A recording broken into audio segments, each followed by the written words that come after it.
4 reasons why precious metals are not a good investment. Coming up.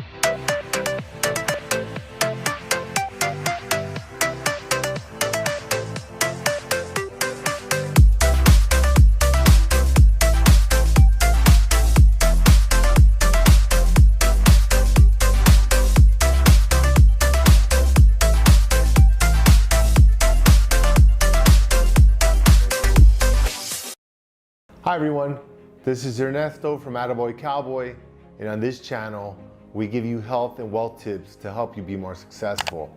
Now we're in an economic decline right now worldwide because of COVID, and a lot of people are not sure where to put their money. And in times of uncertainty, you'll start seeing all over social media, the radio, TV, etc. about investing in precious metals, gold, silver, platinum, rare earth metals, even diamonds, which are not a metal, but they're still precious stones. And a lot of people are not sure. They're like, well, should I buy this stuff or not? You know, and we've been through this. This happens every time there's an economic decline. Remember, on average, over the last 100 years or so, in the United States, we go through a recession on average about every 7 years. So every about 7 years on average, you're gonna start seeing all these ads popping up for precious metals. Now let me talk about them a little bit. Gold actually is really rare, and if you add up all the gold that was mined since 2000 BC when the Egyptians first started mining it to now, we only have about 3 swimming pools, 3.2 Olympic-sized swimming pools full of gold. That's it, worldwide. That's not a lot of gold, so it's pretty rare. And then silver is a lot more abundant. That's why the price is much lower. Then there's diamonds. Diamonds are a precious stone, but they are not in scarcity at all. It's actually a monopoly. It's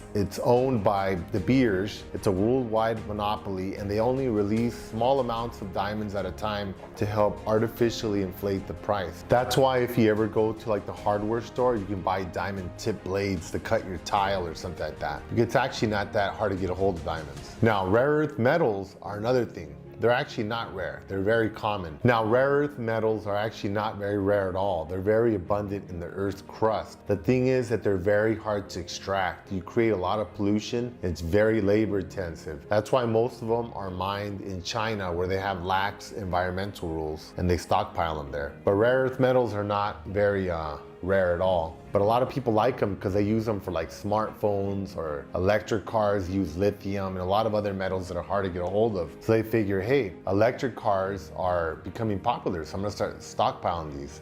So let's go over the 4 reasons why you don't want to invest in them. Reason number 1, it's a very poor return on investment over time. And let me show you here on this graph I got. Let's switch to the graph now. All right, so if we look at this graph here, you'll see in about 100 years, from 1920 to 2020, silver has appreciated just over 2,500%, which is pretty good. Then gold has went up about 9,000%. But then you get to the Dow Jones, and it's appreciated in that amount of time over 36,000%. That's 4 times higher than gold. And the S&P 500 has appreciated over 47,000%. So that's about 5 times, 500% more appreciation than gold. And if you were to add in the NASDAQ on there, the NASDAQ would be over 100,000% in the short amount of time that it's actually existed. And real estate, depending on where you are in the world, has actually appreciated in the hundreds of thousands of percentile points over gold. So when you compare it to other investments, it's actually a very poor investment. It has very poor performance over time.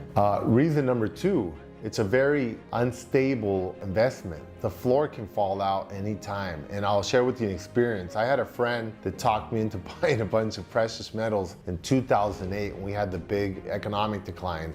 And at the time, it made a lot of sense. I saw this, disaster going on worldwide with the stock market, with real estate, with everything else. I thought, God, I'm gonna buy some precious metals. Well, it started off good. The silver was around 15 bucks, and then it went up to almost 50. So I started like taking out lines of credit. I maxed out all my credit cards. I started liquidating some of my other assets. I got everything I could, and I bought a bunch of precious metals. And long story short, after the economy started improving a little bit, the bottom just dropped out. I mean, very fast. That's the problem. It's very unstable. And as it's dropping, nobody wants to buy it. So you end up having to sell it for much lower than what the market price is. When you have stock, let's say you own some Apple or something, let's say the stock market's going down. Well, you could still sell it at the spot price, the price it's listed at. Not with precious metals, it's hard to move, so no one would buy it. I got stuck with it and it basically declined about 75%. And I got stuck with storing this stuff. So it's very unstable. I don't recommend it. Reason number 3, if you need some cash, again, it's very hard to liquidate. You're not gonna be able to sell your precious metals. It's pretty tough.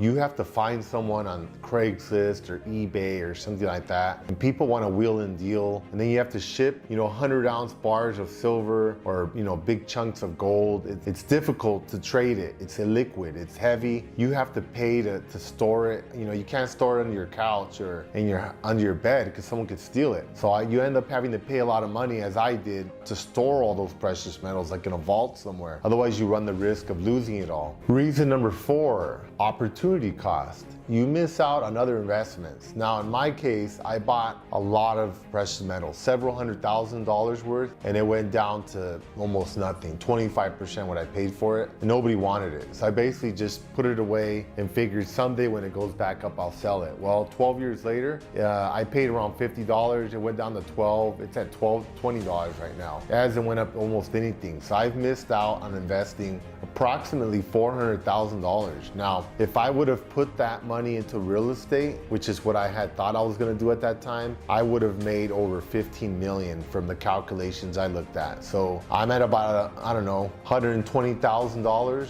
out of 400, and I could have had about 15 million. So I missed out on all of that stuff. And let me give you another example. I looked at my dad's house that he bought in 1974, and then I looked at the price of gold. Price of gold, my dad likes to buy gold. In 1974, the price of gold was approximately $174.